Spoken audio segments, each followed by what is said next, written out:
Hola, muy buenas, ¿qué tal? Un saludo a todos y a todas. Soy Mariano González del área de transformación digital de CETIC Centro Tecnológico y estoy nuevamente con todos vosotros y vosotras para hablaros de Microsoft Teams. Vamos a continuar en un nuevo webinar de la serie Yo me quedo en casa webinar que estamos haciendo todos mis compañeros y compañeras de transformación digital en CETIC para facilitaros la vida con el teletrabajo, para daros opciones para que podáis tener el mayor número de recursos posibles. Como os decía, vamos a continuar trabajando con Microsoft Teams. Si en un primer webinar que ya estrenamos hace unos días os hablaba de las posibilidades que ofrece Microsoft Teams, de cuáles pueden ser los mejores escenarios en los que utilizarlo y de las modalidades y requisitos que necesitábamos para poderlo utilizar, hoy vamos a ir un poquitito más allá y vamos a empezar a ver cómo se estructura y cómo se configura Microsoft Teams con la idea de poder empezar a ver la mejor forma de utilizarlo en nuestro caso concreto. Como es una herramienta muy potente y con muchas cuestiones, no vamos a poderlo ver tampoco todo hoy. Así que habrá por lo menos un tercer webinar más sobre Teams para seguir desgranando más detalles. Pero hoy, como os decía, vamos a comenzar por las unidades elementales de Microsoft Teams, sobre las cuestiones o aquellos, digamos, componentes funcionales que más me puede empezar a interesar ir trabajando ya, ¿de acuerdo? Conocer, en resumidas cuentas, un poco cómo se estructura esta plataforma. Y para ello, pues lo primero que voy a necesitar es tener ya, evidentemente, digamos, Microsoft Teams operativo. Bien porque yo he contratado una licencia de Office 365 en la que viene incluido, o bien porque he activado uno de los planes gratuitos. Y, por supuesto, entiendo que ya tendremos dentro de Teams configurada nuestra organización, ¿de acuerdo? Nuestra empresa, nuestra entidad en la que vamos a utilizar Microsoft Teams. Entonces, con todo esto, ¿cuál sería el siguiente paso? Bueno, pues crear las unidades esenciales de la herramienta, que son los equipos. Microsoft Teams se llama así porque precisamente está pensada para servir al trabajo de los equipos, ¿de acuerdo? Entonces, esos equipos los vamos a reproducir en la herramienta. ¿Qué entenderíamos por un equipo en Microsoft Teams? Bueno, pues aquel lugar donde vamos a aglutinar a las personas de la organización que necesiten trabajar por un objetivo común. ¿Por qué? Pues porque pertenezcan al mismo área de la empresa, porque pertenezcan al mismo departamento, porque pertenezcan al mismo equipo de trabajo, o aunque no sea el caso, porque trabajan juntas en un proyecto u objetivo común. ¿De acuerdo? Esa es la filosofía de los equipos, aglutinar a las personas en función de que han de trabajar por cuestiones comunes. Igual que en la vida real no tendría sentido que mezcláramos personas que no tienen que ver entre sí a la hora de desarrollar el trabajo en la empresa, lo mismo lo tenemos que aplicar en Microsoft Teams. Hay que procurar hacer equipos que aglutinen a aquellas personas afines en base a las necesidades de trabajo que se puedan presentar. Vamos a tener muchísima flexibilidad para poderlo hacer, pero es importante hacerlo de la mejor manera posible y de la manera más adecuada a nuestro caso concreto, porque de ahí puede depender el éxito o menor éxito del uso de esta herramienta en nuestra organización, ¿de acuerdo? Vamos a ver en futuros webinars cómo a estos equipos podremos crearles y añadirles lo que Teams denomina canales, ¿de acuerdo? Son los elementos en los que verdaderamente pasamos ya a trabajar en el día a día, pero quedarán para el webinar que haremos a continuación, ¿de acuerdo? Hoy nos vamos a ocupar de los equipos, de cómo se crean, cómo se administran y lo que nos permiten hacer, ¿de acuerdo? Así que nos ponemos manos a la obra. Lo primero es tener claro cuántos tipos de equipos puedo crear, es decir, qué modalidades de equipos existen en Microsoft Teams. Y aquí vamos a ver que podremos hacer equipos denominados públicos. Todos los miembros de mi organización que tengan la capacidad de usar Teams van a poder ver esos equipos y van a poder unirse a ellos, o bien, dándole la vuelta a la tortilla, vamos a poder tener equipos privados, que son equipos a los que solo podrán pertenecer las personas que elija o que invite el que cree el equipo, ¿de acuerdo? También va a haber una tercera modalidad, los llamados toda la organización. Son equipos un poco especiales porque cuando se crean, automáticamente van a incluir dentro de ellos a todos los usuarios de la organización que utilicen Microsoft Teams, ¿de acuerdo? ¿Qué ocurre? Que al ser estos equipos un poco especiales, no se pueden crear todos los que nosotros deseásemos, sino vamos a tener un máximo de hasta 5 equipos de este estilo. No obstante, lo más habitual va a ser generalmente trabajar en su mayor parte con equipos privados. Posiblemente exista uno público, pero luego nos interesará posiblemente trabajar con equipos privados. No obstante, insisto, no anticipo acontecimientos. Va a depender mucho de lo que cada uno vaya a necesitar. Algunos hechos sobre los equipos que es interesante conocer es que una organización en Teams podrá crear hasta 50.000 equipos, que es mucho, ¿de acuerdo? No creo que la mayor parte de los casos gasten ese número. También hay que tener en cuenta que en un equipo, ¿cuántas personas podrá haber? Pues hasta 5.000. Y que los equipos podrán tener hasta 100 propietarios diferentes, ¿de acuerdo? Es decir, personas que van a tener unos privilegios un poco mayores que los simples miembros para poder administrarlo y configurarlo. ¿Cómo se lleva esto al terreno real? ¿Cómo se traduce esto en la herramienta? Bueno, pues en esta captura que estamos viendo, que es de la interfaz de la aplicación de escritorio de Microsoft Teams, podemos ver cómo en ese cuadrito que acaba de marcarse en la parte inferior izquierda de la interfaz hay una opción que me permite a mí como usuario o bien unirme o bien crear un equipo si es que tengo los privilegios para ello. Si clico en esa opción, el asistente me muestra inicialmente la posibilidad de o bien crear un equipo, si puedo hacerlo, insisto, o bien de unirme a un equipo mediante un código. Ese código me lo tendría que haber hecho llegar pues la persona que ha creado el equipo y que desea que yo me una a él, ¿de acuerdo? Si escogiésemos la opción de crear un equipo, el asistente me lleva a una nueva elección. Podré decir si quiero crear el equipo desde cero o aprovechar lo que se llama un grupo de Office 365. Es una función que está disponible en esta modalidad de Office y que no vamos a detallar aquí, ¿de acuerdo? Vamos a utilizar los equipos creados desde cero, porque el siguiente paso sería elegir entre uno de los 3 tipos que acabamos de ver, privado, público o de toda la organización, ¿de acuerdo? Elijamos uno de los tipos, vamos a poder generalmente pues especificar un nombre al equipo para identificarlo y una descripción. Y si el equipo fuese privado, además tendríamos que especificar qué personas queremos que formen parte de él, ¿de acuerdo? Lo vamos a ver enseguida, un poquito más adelante. Ahora bien, fijaros, ¿dónde se van viendo los equipos que yo voy creando en Microsoft Teams? Bueno, de vuelta a la interfaz principal, si bien en esa parte superior derecha que acaba de destacarse voy a ver la organización en la que estoy trabajando dentro de Teams, en la parte izquierda tenemos un menú que es el que da acceso a las funciones principales y cuya tercera opción, empezando desde arriba, es la de los equipos. Pinchando en esa opción, que es lo que nos está mostrando la pantalla, voy a poder ver los distintos equipos que estén creados.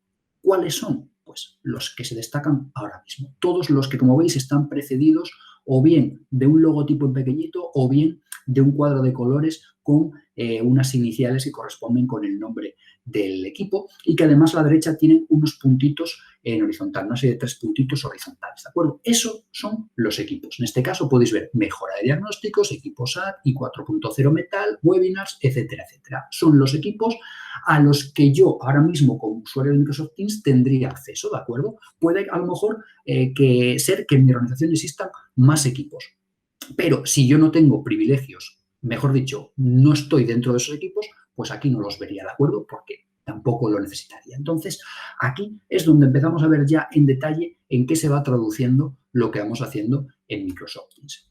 Ahora bien, ¿qué pasa con los equipos cuando están creados? ¿Cómo los puedo gestionar? ¿Cómo los puedo administrar? Bueno, pues para eso, en esos puntitos que salen a la derecha de cada equipo, puedo invocar, pinchando en ellos, un menú que contiene, entre otras, la opción de administrar equipo, que a su vez me lleva a una pantalla con distintas opciones de configuración. De hecho, fijaros, en la parte superior aparecen 5 y la de en medio concretamente es la configuración esencial, donde, entre otras cosas, voy a poder cambiar 2 parámetros muy importantes, que son los permisos de los miembros del equipo, diré qué pueden y qué no pueden hacer esos miembros, y también los de los invitados. Los invitados son una figura que vamos a ver enseguida, ¿de acuerdo? Además de estos permisos, hay algunas otras opciones que podemos cambiar de la configuración y en el menú superior hay algunas otras opciones que también vamos a ver tanto en este seminario como más adelante, ¿de acuerdo? Relativas a los miembros, a los canales y demás. Pero el principal, digamos, punto para configurar un equipo en Teams estaría en ese apartado de configuración. Los equipos, además de administrarse, también pueden editarse para modificar, pues básicamente, su nombre y su descripción y una pequeña, digamos, cualidad que tiene importancia, su carácter público o privado. ¿Cómo se edita el equipo para estas cuestiones? De nuevo, en el menú que puedo invocar pinchando en los 3 puntitos horizontales que aparecen a la derecha del nombre del equipo y eligiendo la opción Editar equipo. ¿Qué me aparece en pantalla? Esto que acabáis de ver, la opción de modificar el nombre, la descripción y si el equipo es público o privado o viceversa, ¿de acuerdo? También me gustaría hacer hincapié nuevamente en lo importante que es la fase inicial de planificar muy bien qué vamos a hacer a nivel de equipos en nuestra organización cuando queramos usar Teams, para evitar ese posible caos que os comentaba o ese posible uso poco satisfactorio de la herramienta. Así que debemos de responder en la medida de lo posible a ciertas cuestiones antes de nada. Esas cuestiones serían, sobre todo, ¿qué equipos voy a necesitar en Microsoft Teams? ¿Hasta qué punto replico o mantengo la estructura que tengo real en la empresa o la tengo que modificar? También la forma en la que voy a nombrar los equipos, que puede parecer inicialmente una tontería, pero pensad que a medida que vayáis generando equipos en Microsoft Teams, recordad, se pueden tener hasta 50.000, que es una barbaridad. Pues a medida que yo voy generando equipos, sobre todo en los casos en los que haya personas que participen en muchos, identificarlos fácilmente de un vistazo puede servir para agilizar las cosas o al revés, para perder un montón de tiempo intentando encontrar aquel equipo donde yo sé que tengo que encontrar cierta información o tengo que preguntarle a fulanito cierta cuestión que me hace falta, ¿vale? Es importante, pues, decidir por, oye, los equipos los vamos a nombrar siguiendo la misma nomenclatura que tenemos ahora mismo para las áreas y departamentos de la empresa. O los vamos a nombrar en base a los distintos proyectos que tiene que abordar la gente que va a pertenecer a cada uno de ellos. O algún otro criterio que decidáis, pero que sea, en la medida de lo posible, homogéneo y que se permanezca más o menos estable a lo largo del tiempo, ¿de acuerdo?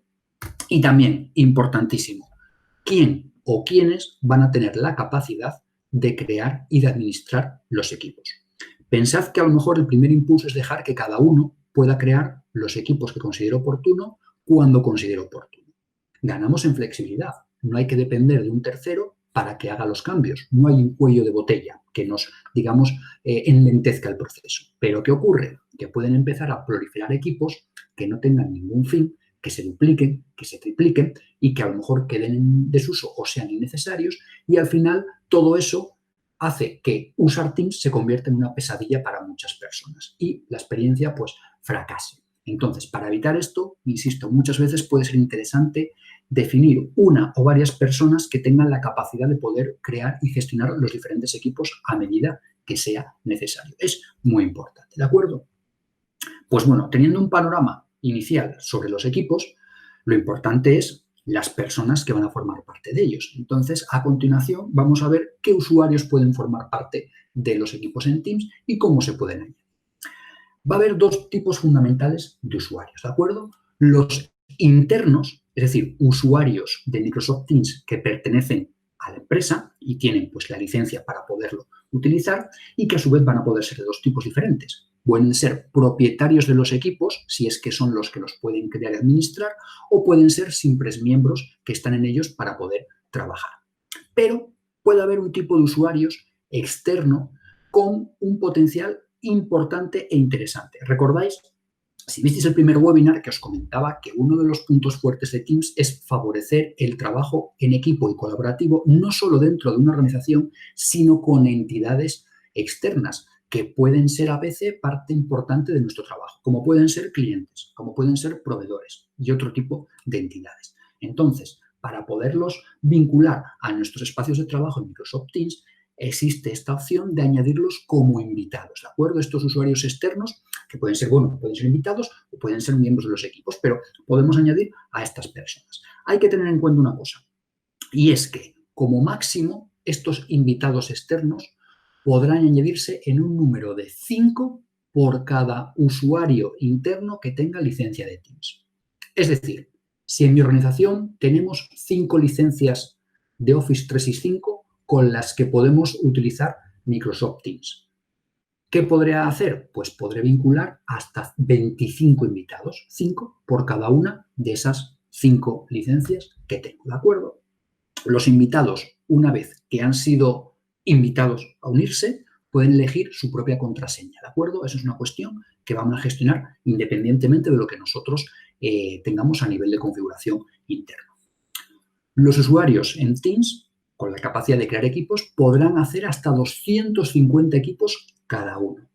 Y a la vez van a poder pertenecer hasta a 1000 equipos, ¿de acuerdo? Veis que las cifras son potentes para evitar que, bueno, haya limitaciones que nos dejen, digamos, un poco cortos de poder trabajar.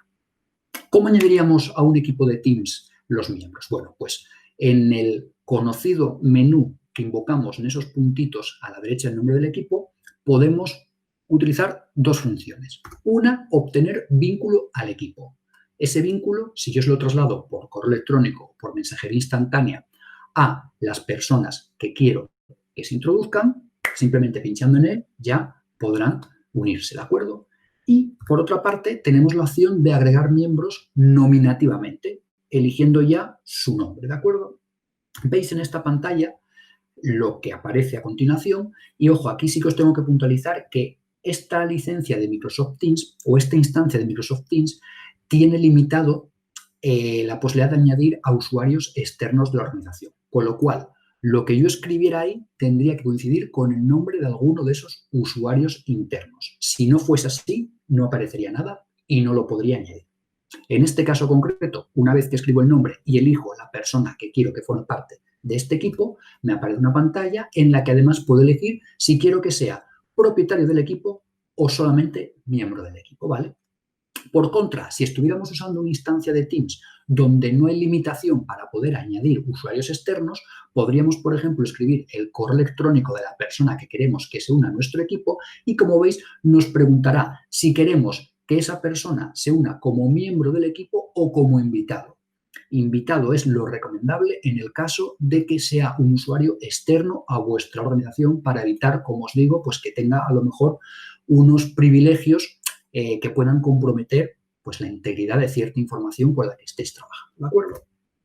Además, otra alternativa que tenemos para gestionar los miembros de un equipo es en el menú que podemos lanzar desde esos puntos a la derecha del nombre de cada equipo, volviendo a la opción de administrar equipos que habíamos visto inicialmente, tenemos una llamada miembros, os la anticipaba antes, en ese menú superior que me permite ver todos los miembros del equipo, sus propietarios, los posibles invitados externos que haya, etcétera, etcétera, etcétera. Y también, si os fijáis, desde ahí vamos a poder, en ese botón que aparece a la derecha, agregar miembros, ¿de acuerdo? Dos formas de añadir o de gestionar los miembros de los equipos en Microsoft Teams, ¿de acuerdo? Y hasta aquí todo lo que yo os quería trasladar inicialmente sobre los equipos. Como veis, hay mucha miga, hay muchas posibilidades, nos queda mucho por ver con los canales y la operativa ya diaria de Microsoft Teams, pero el primer paso, una vez que hayamos visto si Teams nos puede encajar o no por nuestro perfil y nuestras necesidades, es definir muy bien cómo lo vamos a organizar a nivel de equipos, porque va a ser la clave para los siguientes pasos que debamos dar con la herramienta.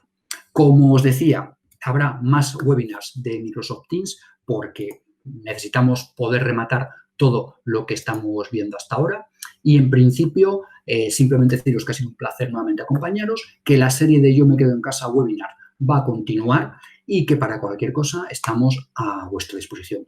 Muchas gracias.